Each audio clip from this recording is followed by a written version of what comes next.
I recently happened upon an old Psychology Today article about women friendships, and this part of the article resonated with me. And I quote, girlfriends have a distinctive way of reading emotions and intuitively recognizing what needs to be done, then acting on it. We understand each other, we validate each other, we give marriage and breakup advice to each other. We share some of the deepest, darkest secrets with each other. We share the honest truth with each other. We share intimate family details with each other. We share beauty products with each other. We tell each other when we have food in our teeth and when our shirt is on backwards. And we share lasting memories with each other. End of quote. And I couldn't agree more. I value my friendships with my girls, and I have always felt slightly uneasy about friendships with men. No offense to men, of course. Blame that on teenage mishaps, perhaps. But having said all that, friendships between women are not impervious to the usual fights, negative emotions, and breakups. We see female friendships break down all the time. But today's story goes a little bit beyond than just a tiff between friends. What happens when one's feelings towards a friend become so intense that it costs a life and a lifetime of grief for those left behind? This is the story of Julian Rodelas.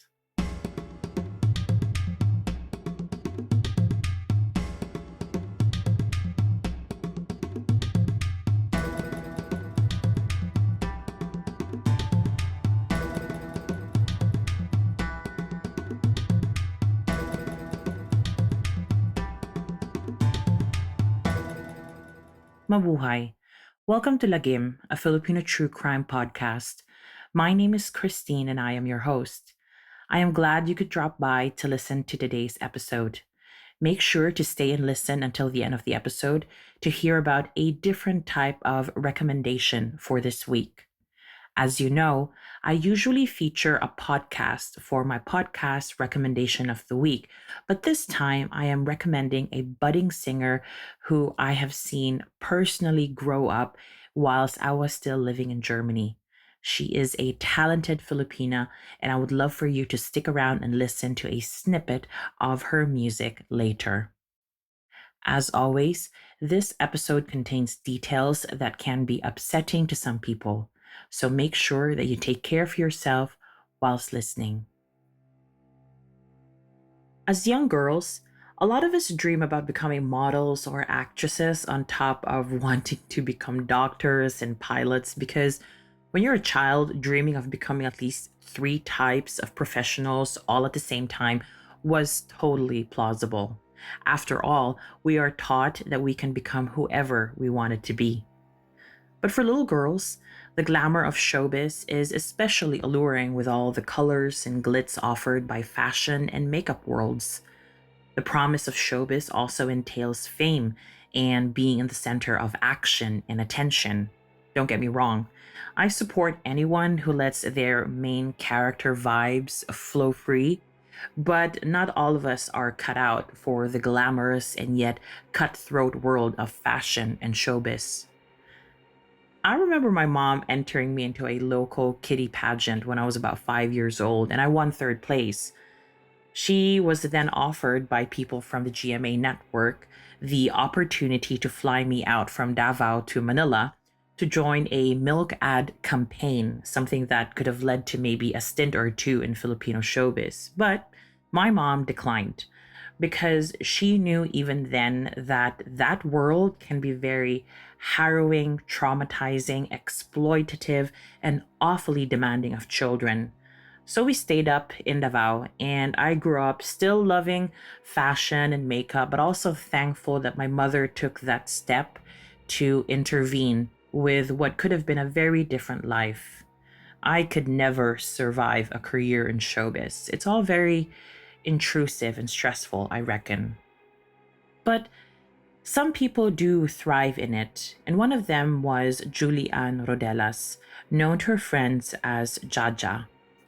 Julianne, or Julie as I will call her all throughout this episode, worked as a part time model and TV talent, and she loved it. She was also a diligent student who was finishing a degree in hotel and restaurant management. Needless to say, Julie was beautiful and had budding success in the modeling industry with pictures already being featured in magazines such as FHM. But she had a good head on her shoulders, and she probably knew that she also needed a backup plan should things not work out. Her mother would later reveal that on top of all her plans, Julie also wanted to go abroad and look for a better life. It goes without saying that Julie had a lot going for her, and the future was looking bright for this young woman with big dreams. And so it was all the more saddening and shocking when on the 6th of November 2012, Julie's lifeless body was found dumped near a pavement on 18th Avenue in Cubao, Quezon City. At first, both onlookers and later the police would not know the identity of the young woman by the pavement, but it was clear to them that she had sustained several gunshot wounds, not only to the head but also to her body. The police also noticed something else. Despite not having any personal belongings with her, the young woman was clutching a plastic bag with food from a popular food chain. This did not mean anything to the police then, but would become significant much later. As it became clear that this was going to be an intense murder investigation, the Criminal Investigation and Detection Unit, or CIDU, within the Philippine National Police was told to lead said investigation. They started at the crime scene, hoping that someone had seen or heard something in the neighborhood where Julie was found dead. The crime scene was essentially a semi-residential area which was near a school, a church, and several businesses, so it was plausible that someone may have seen or heard something. After all, the police were called after residents alerted them about gunshots that were heard around 5 in the morning. The police would find out from the residents who were rattled awake by the gunshots on their street that they saw a dark Mitsubishi Montero car speeding away from where Julie was dumped and shot at. A few witnesses who were getting ready for school and work around the same time were also alert enough to note down the license plate of the Montero seen speeding away from 18th Avenue. And so the police now had the plate number. It was TWO505. Although the witnesses were not sure what exact color the Montero was, they were sure that it was a dark colored one.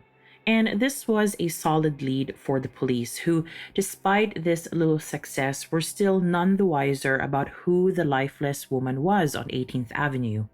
And so the CIDU made sure to send the plate number details to the Land Registry Office, an agency with a vast database that includes car ownership. I first thought such queries would be sent to the LTO, or the Land Transportation Office, the government office responsible for issuing driving licenses, but I was happy to be proven wrong in this regard. Anyway, whilst the police were slowly building up their investigation, somewhere in another part of the city, Julie's mother woke up to Julie not being at home. She knew that her daughter had left the previous day to run some errands for school and to meet up with her friend Althea Altamirano, who told Julie that a certain producer was wanting to meet with her. Bear in mind that on top of being a part-time model, Julie also did some work on TV, and so it made sense that Julie was curious and perhaps enticed by Althea's offer to meet this producer. The Rodelas family, especially Luz Rodelas, Julie's mother, was used to Julie sometimes coming home late or getting stuck at her model or TV jobs, so I can imagine that despite some minor worry that evening, Luz Rodelas was not completely alarmed just yet. However, I reckon that when Julie did not make it home that evening, the family may have started to become a little bit more worried than usual. I could not find definitive information as to whether Julie was reported missing or not that very evening she failed to come home, but the reports did indicate that the family became increasingly worried, as I already mentioned, when there was still no sign of Julie the very next day.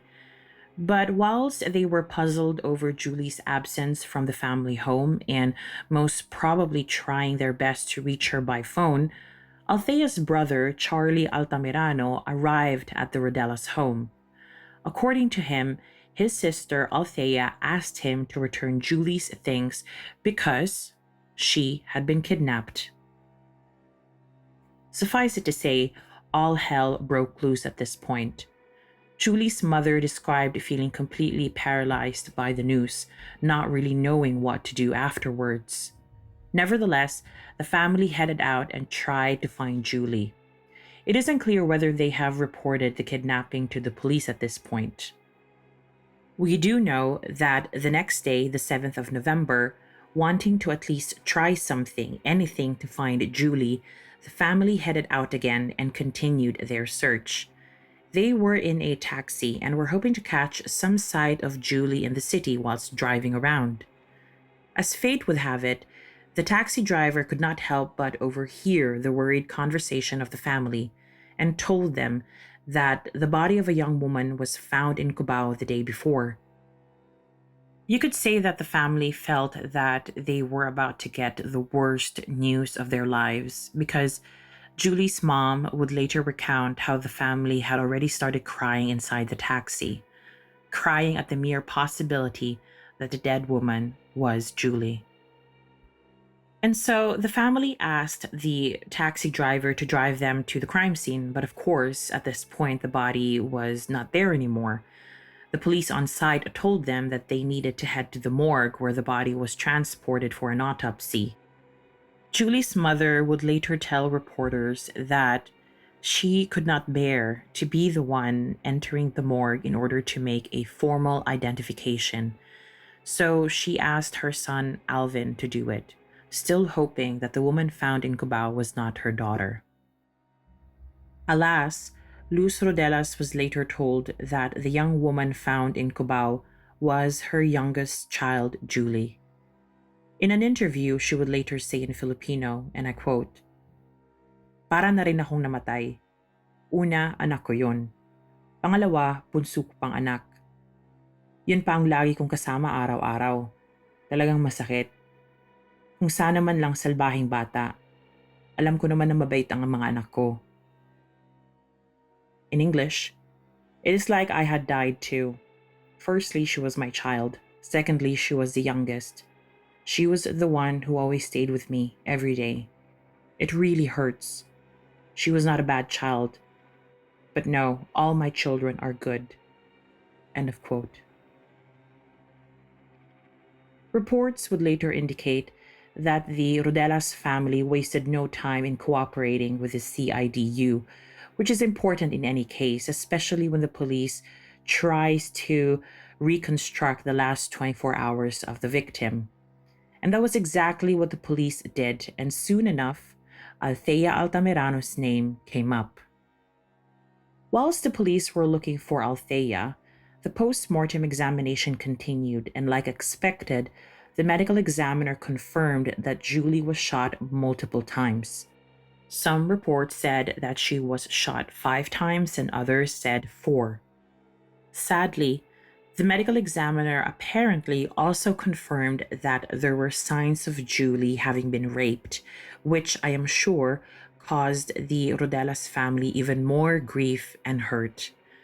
I say apparently because in some reports, the journalists seemed to be very sure that she was raped, and in other articles, I read that this was only a suspicion, and so that's why I had to put the word apparently in there. Anyway, we now turn our attention to Althea Altamirano. The police quickly learned that Althea was the last person to have seen Julie alive, and so, as a matter of common sense, the police invited Althea for questioning, but she never showed up. The media got hold of this information and decided to essentially ambush the Altamiranos' home in the hope to see her or talk to her to get a scoop, really, as to why she did not show up at the police station and as to what she really knew about Julie's murder. Unfortunately, Charlie Altamirano, Althea's brother, told reporters that Althea was scared for her life, thinking she would be killed next, essentially implying that Althea might have gone into hiding or at least did not want to come out of the house. The police seemed not too fussed that Althea did not show up when she was first invited. They had so many things to investigate and people to talk to. I assume that they just decided to circle back to Althea once they have made a bit more headway in their investigation. In the meantime, the forensic team presented to the police the receipt that came with the plastic bag of food that Julie was clutching when she was first found in Cubao. They thought it could help generate another lead in the investigation. Now, I know that when I cover cases, I really come down hard on the police, and I'm willing to say that in those times, I did so rightly. I criticize the criminal justice system, the sloppy police work, the lack of basic forensic skills, especially in the more older cases from the 80s or the 90s. But I have to say that in this case, I personally thought that the police had done quite a solid job. The way the investigation was portrayed in the media, at least, showed some great due diligence in following up leads and meticulously looking at the evidence and pursuing the directions the evidence pointed them to. So, I was pleasantly surprised. For example, and this is important, when the police processed the receipt and learned that it was from a popular food chain, they knew that their receipts are time-stamped, which would help the police narrow down the window in which Julie's murder had taken place. The timestamp on the receipt indicated that it was issued at 2:33 in the morning on the 6th of November 2012. The police wasted no time in contacting the fast food chain. They asked to view their CCTV footage to see who bought the food at exactly 2:33 in the morning. They saw a man who later was identified by a friend of Julie's as Fernando Quiambao Jr., also known as JR. As it happened, JR was Althea's boyfriend at the time. The police realized now that they needed to circle back to Althea now rather than later.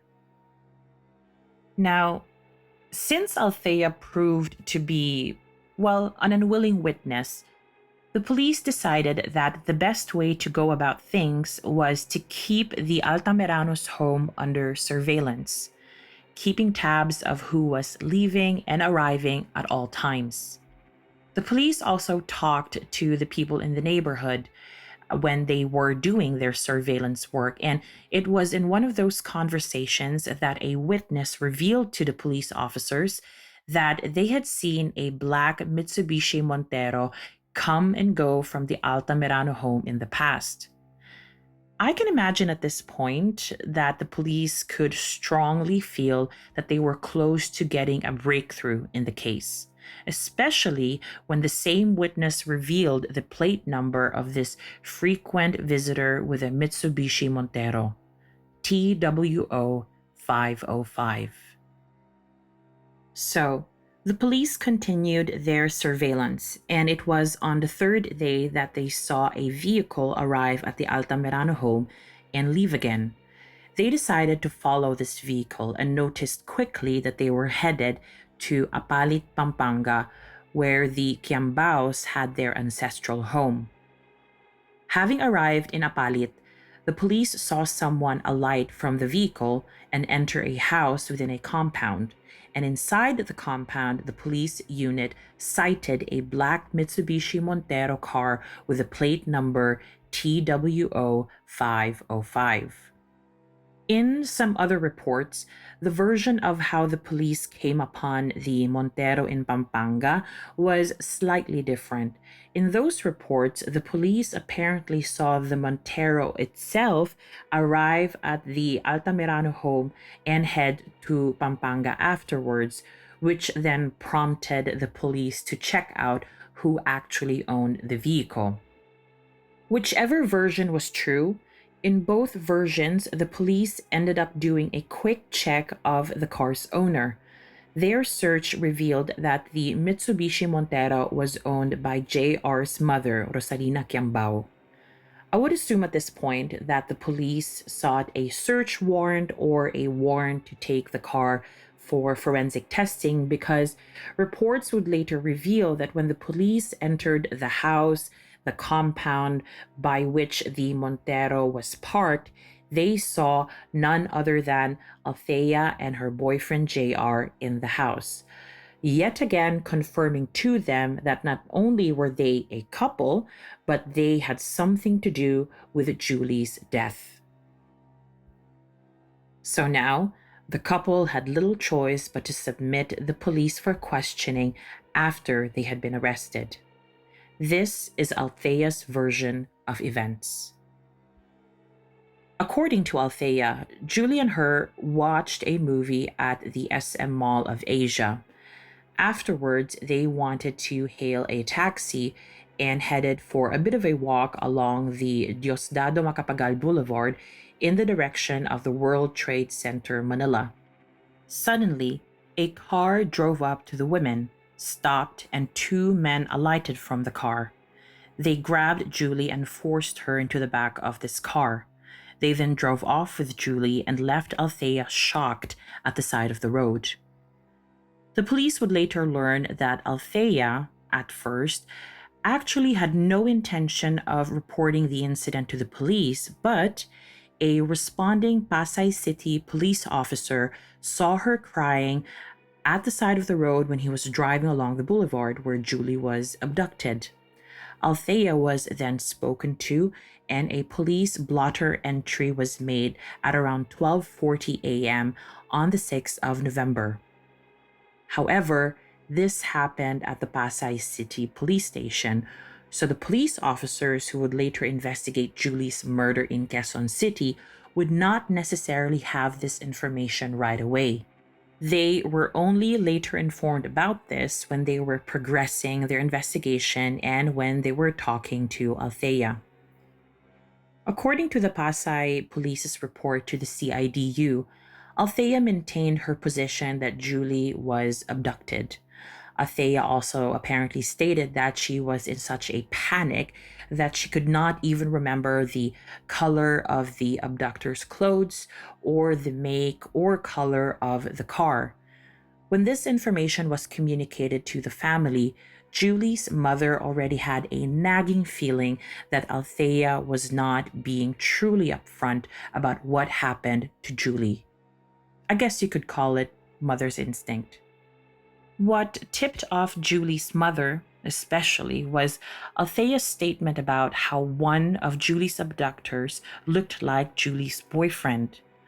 Luz Rodelas said that she just could not believe this because, unlike Althea, Julie's boyfriend was being very upfront and open to the point of talking to reporters and to Julie's family.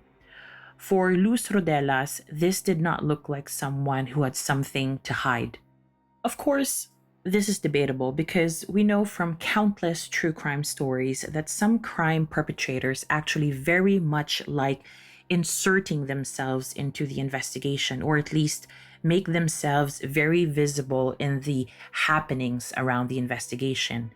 But then again, Julie's mom may have had a good relationship with her daughter's boyfriend and would know him enough to glean from his behavior whether he was being genuine or not. This is just my speculation, of course. For Julie's mother, at the end of the day, Althea's reluctance to even show herself and come to the police station raised some serious suspicions.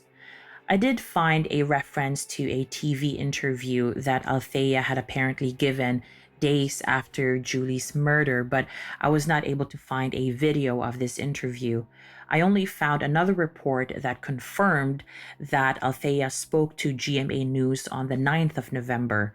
She said the same thing about Julie being abducted. So imagine being the police at this moment. You have Althea and JR being questioned. You also have the Montero with a plate number that matched the information given by eyewitnesses from 18th Avenue in Cubao. And you have the CCTV footage showing JR buying the food that was placed in the plastic bag that Julie was tightly clutching when she was found dead. Something was missing in Althea's story, quite obviously, so naturally the police needed to probe some more. And I think this was when details of a very diabolical plan finally came to light. According to Althea, Julie's abduction was planned. However, Althea was quick to claim that Julie's murder was never part of that plan. When asked if she could elaborate further, Althea revealed that despite being good friends with Julie, and despite being in the same modeling industry as her 20-year-old friend, the friendship was not really doing well, at least from her perspective. Althea, you see, had a bone to pick with her friend, who she accused of being indiscreet and of spreading rumors about her. Althea claimed that she learned how Julie had talked behind her back to other people, and most especially to people in the modeling and showbiz industry. Althea said that Julie had been telling people that she had kids, something that is true, by the way. Althea learned that she apparently had lost out on showbiz gigs because of people knowing that she had kids. Something that is generally irksome, by the way, but this is not the forum for that discussion.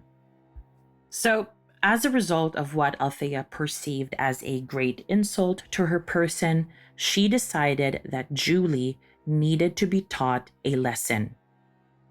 When her boyfriend JR found out about what Althea said Julie had done, he helped Althea craft a plan to teach Julie this very lesson. The plan, according to Althea, was to simply abduct and scare Julie. Althea said that at no point was there a plan to rape and or kill Julie. Althea added that JR told her that he was good at these things, meaning good at teaching people a lesson. When the police asked her how the plan was agreed to be executed, Althea explained that she was supposed to text JR about where she and Julie were located on the evening of the 5th of November. Althea did just that, and that was when the Montero drove up to the two young women, and Althea saw two men grabbing Julie and dragging her into the car. Althea claimed that she panicked, and that at one point she wanted to pull Julie back from her abductors, but of course, this never happened. Later on, when Althea was found by that officer from the Pasay police force, and after the blotter entry was made at 12:40 the next day, Althea admitted that she texted JR and told him to come to the police station where Althea was taken after she was found by the boulevard. JR, together with his father, then arrived at the police station to pick up Althea. And so the day progressed, and a few hours later in Quezon City, Julie's lifeless body was being reported to the police force responsible for that area. Meanwhile, during her interrogation, Althea maintained that she was not aware at this point that Julie had been found dead. All she knew was that she was abducted. Althea then continued to explain to the police what happened after she left the Pasay police station with JR and his father. Now, bear in mind here that this next bit does not really add up with what another witness would later reveal to the police, and I personally think that Althea may have tried to mislead the police as to the details of what happened next. Althea claimed that after leaving the Pasay police station, she and JR headed to JR's home in Quezon City to pick up some clothes. By 4 p.m., they then left JR's home and checked into a motel, after which she met with her and Julie's friends in Las Piñas City. She informed them that Julie had been abducted and handed them Julie's bag and sandals, which were left behind in the struggle during her abduction. Althea asked the friends to return the items to Julie's family. Now, I know that I already told you about how Althea's brother returned Julie's belongings to the Rodelas family. I am not sure why a couple of reports stated different things, but it is entirely possible that amongst the friends in Las Piñas was also Charlie Altamirano, who may have volunteered to bring Julie's belongings to her family in the end. It is also possible that Julie's friends did not want to face the family at this point and simply asked Charlie Altamirano to do this on their behalf. Of course, I'm only speculating at this point.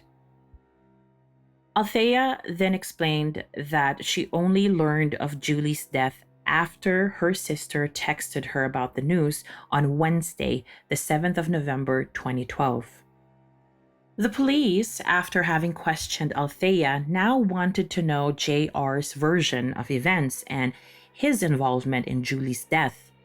I reckon the police understood from Althea that although JR and her agreed about the abduction plan, Althea was in a way pointing her fingers at her own boyfriend with regards to the rape and murder. Althea would later explain to them that when she learned about Julie's death, she shouted at JR and demanded to know what happened. According to Althea, JR did not know anything and merely assured her that he had some men do the job for him.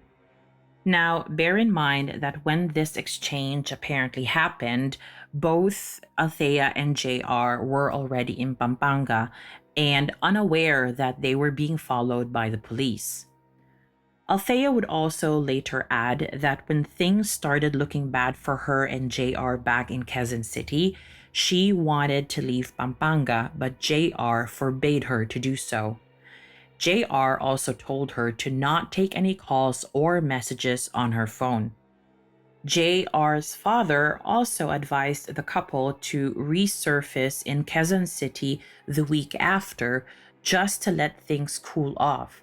But as we know now, the police were way ahead of the couple and made sure that they were arrested and brought in for questioning by Saturday, the 10th of November 2012, putting a stop to the couple's plan to resurface as if nothing had happened.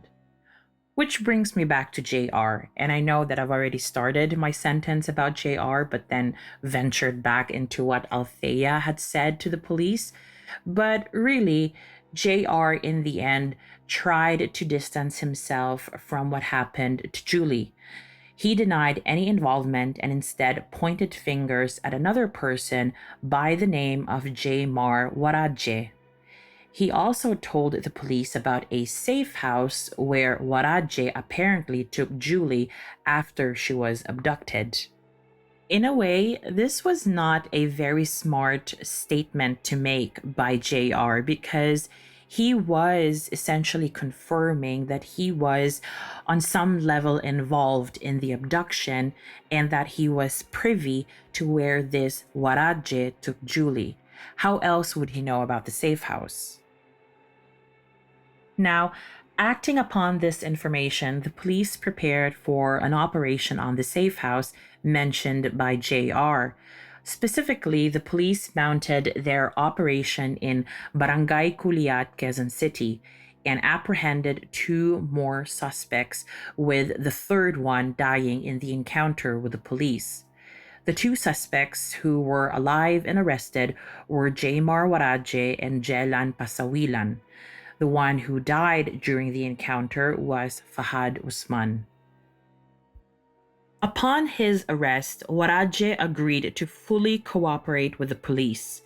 Waraje essentially became a state witness and recounted his version of events. According to Waraje, the mastermind of what happened to Julie was Althea, whilst JR was the one giving out orders. Waraje was told before Julie's abduction that Althea felt slighted by Julie, and that was the reason why he and the other suspects were ordered to abduct Julie.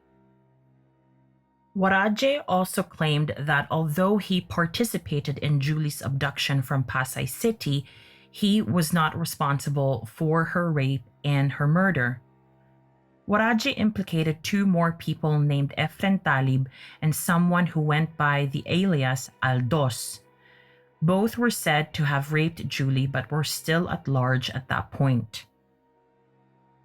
As for the timeline of events, Waraje claimed that JR, Efren Talib, and him waited for both Althea and Julie to arrive at a certain area near the World Trade Center after JR received Althea's text message.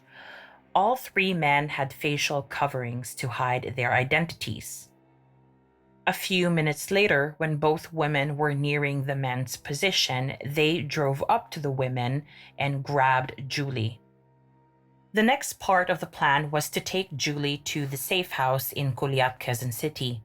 And this was where things got a little bit more complicated because despite the facial covering, JR's identity was inadvertently revealed when Waraje accidentally called him RJ and then JR.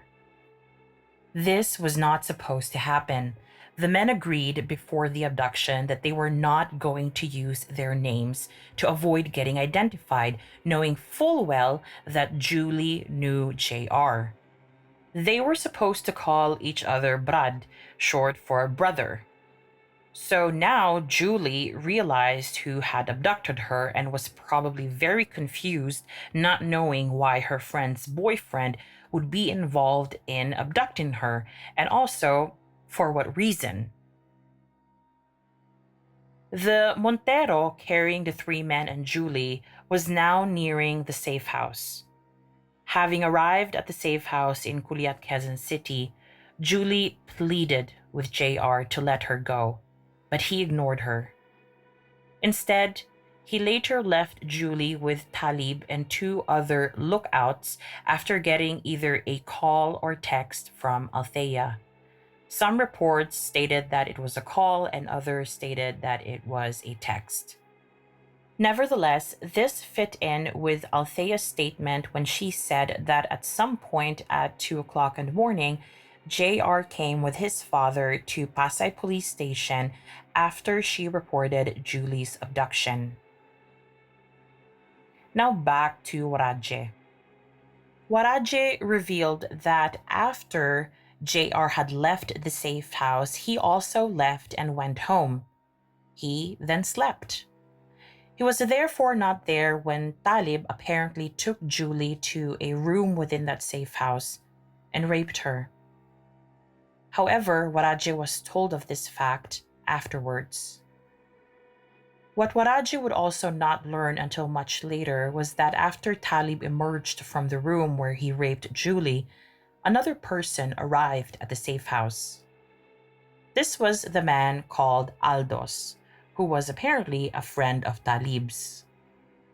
The investigation would later show that Talib called Aldos to the safe house and told him that they had a beautiful girl with them, essentially peddling Julie to Aldos like some piece of meat. The two lookouts were not too sure about this new arrival when Aldos finally arrived, and so one of them quickly ran over to Waraje's place and woke him up, telling him about Aldos. Waraje and the lookout then went back to the safe house together where they saw Talib outside. Inside, Waraje saw Aldos talking to Julie whilst holding a .45 caliber pistol to her face. Waraji seemed worried at this sight and proceeded to warn Aldos that Julie was left in their care by JR, and so Aldos better not be thinking of messing with her. Upon hearing this, Aldos reacted defensively, asking Waraje what the big deal would be if Aldos did something to Julie, implying perhaps how he wanted to rape her. Waraje again reminded Aldos to not do anything to Julie, to which he replied, "Let me use her since you are going to throw her away anyway." I know, absolutely vile. Aldos seemed to have won this argument and had indeed proceeded to rape Julie. There is no doubt that Aldos was a vile person, and I cannot even begin to fathom the terror that Julie must have felt at that very moment.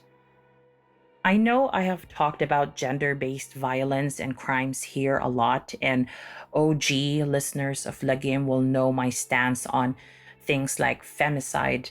But I have to say that no matter how many times I read about women being abused, abducted, raped, and or murdered, I could never not feel emotional, knowing that each victim must have felt utter fear for their lives, knowing that they do not really know what could happen next. It is this desperation, hopelessness, and primal fear that break my heart even more when reading up on these cases. But let's continue our story.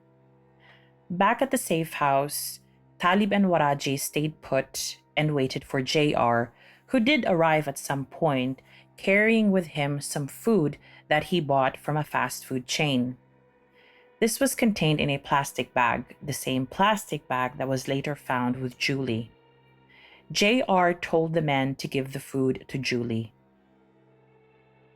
According to Waraje, he was the one who took the food to Julie, who at this point was still in another room with Aldos. Waraje would later claim that this was his way of letting Aldos know that JR had come back. Waraje said that when he told Aldos about JR being back, he simply said, "That's okay, I'm done anyway." And I cannot stress enough how vile this person must be to say these things in Julie's presence after raping her. Aldos then took the food bag off Waraje and offered it to Julie, who refused to eat it. Instead, Julie said that she'd rather eat it at home, so could they please just let her go or take her home? Aldos apparently told her that if she ate the food now, she would be taken home afterwards. From reports at the time, it looked like Julie did not eat the food after all, but was nevertheless dragged back into the black Mitsubishi Montero. She may have thought at this point that her assailants finally listened to her and she would be let go soon. But unfortunately, Julie was devastatingly wrong. What Julie did not know, and what Waraje would later reveal to the police, was that at that point, JR had already given Talib orders to kill Julie. Meanwhile, Waraji claimed that he went home after Julie was taken back into the Montero and had simply asked the others to send him updates. Waraje later revealed that Aldos told him how he was the first one to shoot Julie in the car. He was then followed by Talib. Both of them aimed for Julie's head.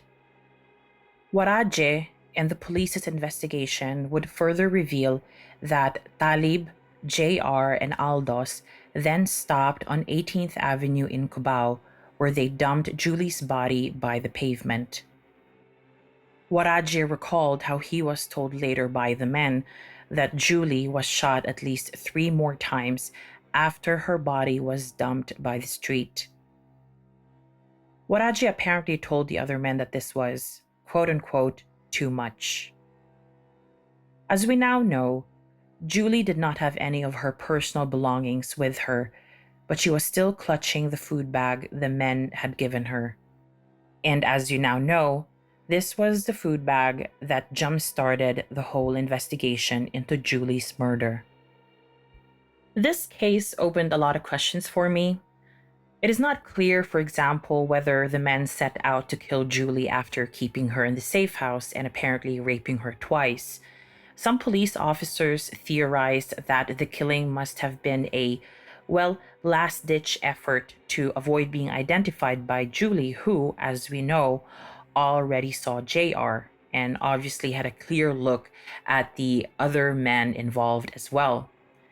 Inevitably, Julie could have also implicated Althea, and so some police officers within the investigation thought that on the way to releasing Julie, the man, and perhaps specifically JR, thought it best to kill her to avoid her going to the police. Well, they have clearly miscalculated their odds. And so, with Waraje's help, the police were able to finally conclude their investigation. They had in their custody Althea, JR, and Waraji himself. Talib and Aldos were and are currently still at large. Now, earlier in the episode, I mentioned a Jelan Pasawilan who was also arrested alongside Waraje. Well, after looking into Pasawilan, the police realized quickly that he was not involved in Julie's case, and he was eventually released on bail. He was not charged with murder, but was charged with illegal possession of firearms. The only reason Pasawilan was arrested was because he was at the safe house the day the police decided to raid it. As for the police's main investigation into Julie's murder, it was finally time for them to hand over their files to the prosecutor, who decided to charge Waraje, Althea, and JR with murder. The prosecutor also charged JR additionally with illegal possession of firearms. Meanwhile, Talib and Aldos would be charged with rape as soon as they are apprehended. A manhunt was initiated as soon as their identities were revealed by Waraje to the police. As for the trial side of things, the hearing started in February 2013. Bizarrely enough, by March of the same year, Althea and JR had still not entered a plea because their legal representatives decided to file a motion to quash, essentially arguing that the trial court in the case did not have jurisdiction. The prosecution fought the motion, and in the end, the judge sided with them. The judge said that indeed the court had rightfully acquired jurisdiction to preside over the case and over the accused individuals. Kiambao's lawyer filed another claim that his client was apparently arrested illegally, but this motion was also shut down by the court. As of March 2013, the media was told that 25 witnesses were due to be heard during the trial, which indicated to the public and the media that this case could go on for a long time. In the meantime, Julie's case dug up a hot button topic in the Philippines: capital punishment, or the death penalty. This case encouraged proponents of the death penalty to continue asking for its reinstatement. As you may or may not remember, the death penalty as a criminal sentence has a very oscillating history in the Philippines. During President Noynoy Aquino's term, he maintained that he was very much against the reinstatement of capital punishment and that this position would not change despite the rise of high-profile crimes such as Julie's case. Granted, the reinstatement of the death penalty would need some sort of input and approval by the legislative branch of the government, but suffice it to say, the president's vocal opposition would have given the other two independent branches of government some food for thought. Since 2013, news about the trial's progress had become scarce. I had huge difficulties finding out if a verdict had been handed down, seeing as it has been 8 years since the trial started. Although we now know that criminal trials and especially murder trials can last up to a decade or more, I certainly had hoped that this would not be the case in this trial. However, my research led me to a Facebook page named Justice for Julie Ann Rodelas. And by looking through the comment sections of the latest posts, it looks like the trial is still ongoing as of 2020. The group's last post was from January of this year, and there was no comment or update about the trial in that particular post. I slowly had to accept defeat during my research because it is very likely that the trial is still ongoing and unfortunately delayed due to the current pandemic. This, of course, adds insult to injury, especially for Julie's family, who are still waiting for justice to be served after all these years. This story has layers upon layers of tragedy. We have the friendship between two young women that perhaps never was a friendship at all. This was a relationship that was ultimately betrayed and that cost Julie her young life. We have a young woman whose big dreams and plans had been thwarted so senselessly. Countless lives were shaken and destroyed in the wake of Julie's death. Her family, Althea's children, JR's parents.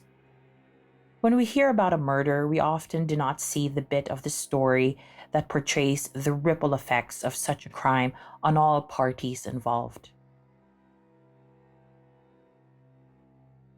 As for Julie, reports from 2012 show that she was finally laid to rest on the 17th of November that year.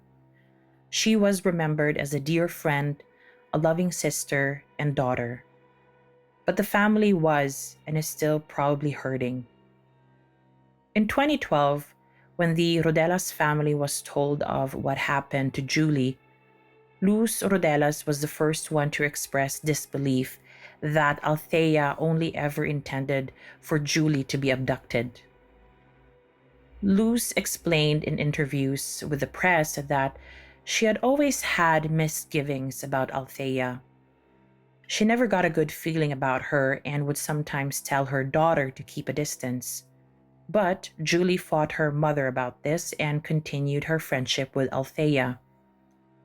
You see, Julie looked up to her, especially in all things modeling. And so, it is all the more devastating to know that Julie's life had to end the way it ended. If Althea's accusations about Julie were true, did these really justify murder? Luz Rodelas believed that Althea was envious of her daughter. She revealed in an interview that Julie was scheduled to fly to Boracay the day after she was abducted. She was supposed to attend a photo shoot, and I think Luz Rodelas was implying here that Althea did not like that Julie had more modeling gigs and bookings than her. But that, of course, is her opinion. When asked whether the family had forgiven Althea, Alvin Rodelas, Julie's brother, would later explain that he cannot forgive his sister's murderers just yet. He recounted how he confronted Althea after she was arrested back in 2012. Althea was apparently in tears and kept asking him for forgiveness, but Alvin was not and may never be ready to offer forgiveness, and he would have every right to do so. I can only hope that the trial could conclude soon, to finally give closure to the Rodelas family, who for the past 9 years needed to live their lives without their beloved Jaja. Lagim Fam, this was a very heavy episode, and I would like to encourage you that after listening to this episode, you do something nice and light-hearted for yourself as a form of self-care. I certainly will do after I record this because researching this episode was tough, and I can imagine that listening to it could take a toll as well. As for updates, I will make sure that I will provide this to you as soon as there is movement in the case, specifically in the trial. Anyway, like I said in the beginning, I am recommending an artist today and not a podcast. My artist recommendation of the week is German-born Filipina Lara Tana. Here is a snippet of her single, Wait for Me. My heart can't take it, and I won't keep on faking. I am not ready yet, and I know my soul just won't admit that I won't stop breaking if I continue this, and it shows. Not saying that you ain't the one, it just ain't the time for me to get in. If you can, please follow Lara on Spotify. I will put the link to her Spotify page in the show notes, so please check that out. Again, Lagim Fam, thank you so much for listening to today's episode. Make sure to consider subscribing to Lagim's Patreon page or making a one-off donation through Buy Me Coffee to help support this little podcast passion project of mine. For more information about Patreon and Buy Me Coffee, just check out our Instagram bio link. Thank you again, and hope you will tune in again in 2 weeks' time for another episode of Lagim, a Filipino True Crime Podcast. Maraming salamat at mabuhay.